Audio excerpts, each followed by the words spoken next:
Good afternoon, students. Today I am here to discuss about descriptive writing about a person.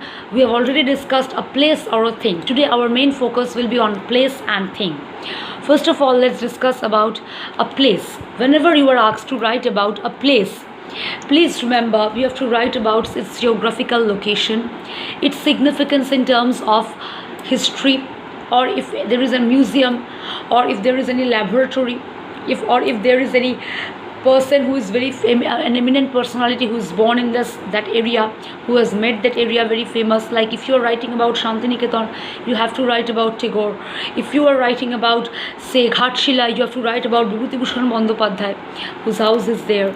So in this way you can write about the persons who have made that place famous. Then you can write about any fruit for which that place is famous. Like if you're writing about Murshidabad, you can write about the mangoes. Murshidabad is famous for mangoes. Then you can write about the background, the ethnical background of that place, the cultural background, and the historical background. If there should be a historical background and also the cultural background, like the people in that area. How do they lead their life? What kind of life do the people lead?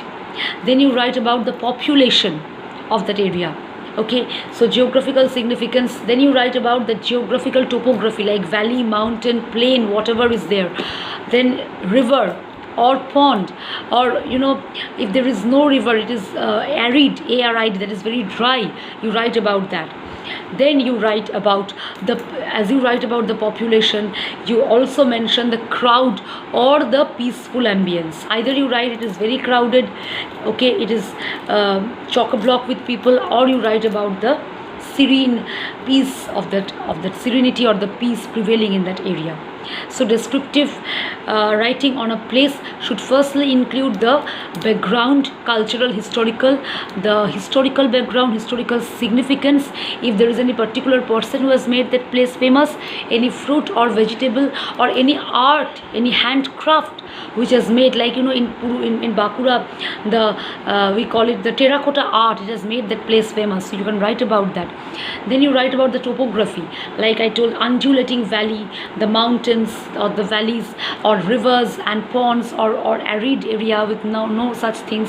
Forest, if there is forest, then deciduous or evergreen, what is the type of the forest? If any particular tree is famous, like if you are writing about Digha, then Jhau, okay, you can write about the coniferous trees in that area. Okay, if you're writing about the mountain area, then the rhododendron and the pines, you can write about the coniferous trees there. So in this way, okay. Now if you are asked to write about your house, then you describe your house, the structure of your house, balcony, corridor, kitchen, the space in front, the courtyard, how many rooms, the color of the walls.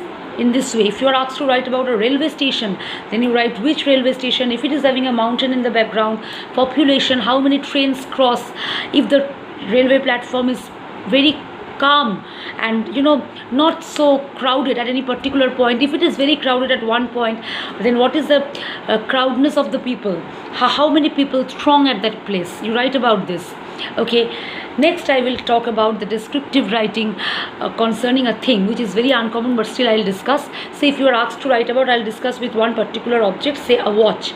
So first you write about, number one, what material it is made of. Say the dial is made of one metal, the band is made of another metal, then it is a glass watch or a plastic watch, you write. Then waterproof or not. Then you write about the usability of that particular product. If it is a watch, then it shows me the time. If it is a washing machine, then it helps me to wash the clothes. If it is a basin, then it helps me to wash my hands. If it is a sink, it helps me to wash the utensils. So usability. Then you write about when it was manufactured, where it was manufactured, how it was manufactured. And finally, if you can also write the name of a company, if it has a famous company brand associated with it, like in case of watch, Sonata is there, Titan is there, whatever you, Fast Track is there, you can write about that. Then you write about any particular color, okay, or particular significance, or any evolution that you are observing in the production, in the manufacturing of this product. Like these watches are now becoming waterproof, they were not so in the previous time. So this evolutionary trend that you are observing in the watch. in this product. So thing is not so important, but still I have given you one idea: usability, material, this evolutionary trend, the company name, if there is any company or brand name is there, you write about that. That is all. And if there any alloy has been used, you can write now why has this alloy been used, why has the material been used. Like if you are writing about tungsten wire in the bulb, then because its resistance, its heat resistance is very high, so a tungsten is used, no other material is used. So you have to write why. If you know, if you don't know, don't write, but if you know the scientific reason, obviously you should include that in your writing, that why this particular material has been used in making this product. Okay, so with this I come to a closure of this chapter, descriptive writing. I have made 2 videos. For the previous one, descriptive writing on the person, please go to my channel and browse. You can find the link. I'll also try to provide the same in the description box. Thank you. I'll come back with in the next section of writing skill, which will be on story writing. Thank you, and please leave your doubts in the drop box. I will wait eagerly to answer them.